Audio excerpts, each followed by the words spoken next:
Bonjour à tous, alors on se retrouve pour une nouvelle vidéo et ce sera pour parler de Jupiter. Alors Jupiter, la symbolique, c'est, alors déjà elle est associée au signe du Sagittaire, du Poisson, mais également du Cancer. Donc elle est en lien également avec la maison 9, hein. Alors Jupiter va symboliser ici la maturité, la loi, la justice, la religion, la décoration. Elle va exprimer la réussite, hein. C'est l'enseignement, c'est tout ce qui grossit, hein. Elle grossit tout, hein. Elle exagère tout également, hein. La richesse, les églises, les juges, les jeux, la chance, la générosité, mais vraiment voilà, c'est les excès aussi, hein. Elle a ses bons côtés comme elle peut avoir ses mauvais côtés. En astrologie, Jupiter, c'est signe de profession libérale. Ça va symboliser les banques, les universités, les agents de change, les propriétaires de chevaux de course, etc. Tout ce genre de choses-là. Alors, ça correspond aussi au foie, au niveau du corps, au sang, aux cuisses.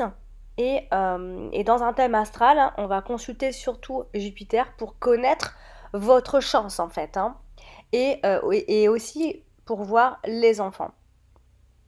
Et aussi également les dons éventuels pour pouvoir enseigner, hein. Voilà, le Jupiter, ça gouverne également la médecine. Son cycle, pour faire le tour de la carte du zodiaque, c'est 12 ans, hein. Alors, il faut le surveiller, hein, quand il est en carré, en opposition, après en carré et croissant et décroissant, hein. Son retour sur le soleil natal, hein, sur votre soleil natal, c'est souvent une période de récolte ici, hein. C'est souvent une bonne période. Si Jupiter passe sur votre soleil, vous êtes dans une belle période, vous entrez vraiment dans une bonne période. Le carré croissant qui va intervenir à 3 ans.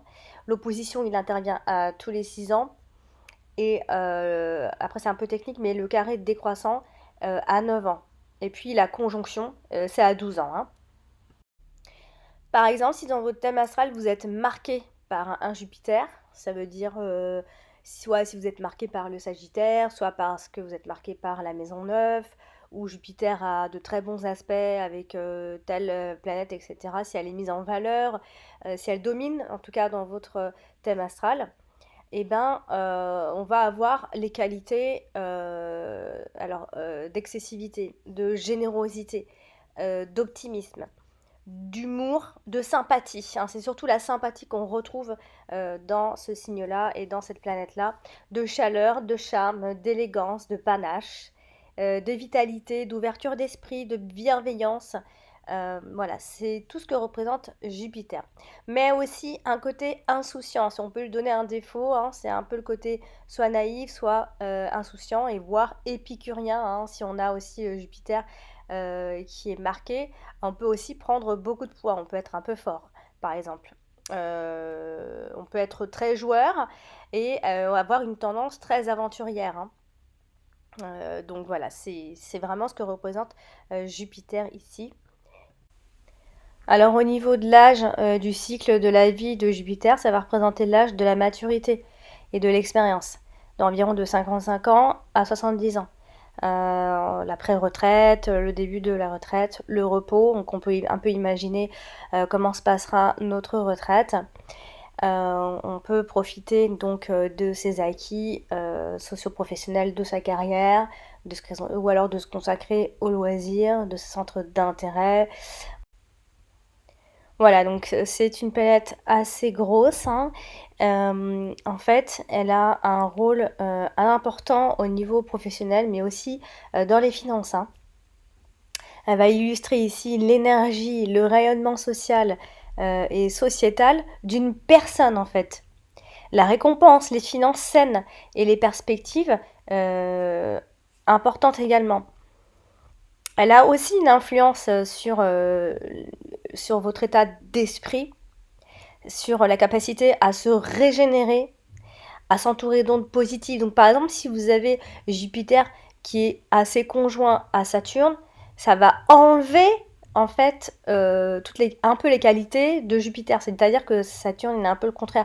C'est-à-dire qu'il va tantôt vous serez un peu intériorisé, tantôt vous serez un peu plus, il y aura un peu plus de joie. Enfin voilà, il ne faut pas qu'il soit trop dérangé par une planète un peu dite négative. Alors c'est la planète qu'on appelle le grand bénéfique. Donc quand on parle de Jupiter, on en parle souvent en bien, surtout dans les aspects. En fait, dans le négatif, parce que bon, effectivement, il y a quand même aussi du négatif, il y a une tendance à l'exagération, à la prétention. On peut être un peu prétentieux. On peut se vanter aussi, on est frivole. Hein, le Sagittaire, enfin Jupiter ou le Sagittaire est considéré comme l'un des signes, enfin le signe le moins stable au niveau affectif également. On peut être un peu excentrique, jouisseur, conformisme, voilà, c'est tout ça en même temps. Donc, à vous de regarder, si vous regardez votre thème astral, de regarder, de voir si Jupiter ne fait pas de mauvais aspects. S'il en fait des bons, tant mieux. S'il en fait des mauvais, c'est qu'il y avait quelque chose à expérimenter. Voilà. Donc, prochainement, je ferai Jupiter en maison. Et d'ailleurs, je ferai toutes les planètes en maison dans des prochaines vidéos. Je vous dis à bientôt!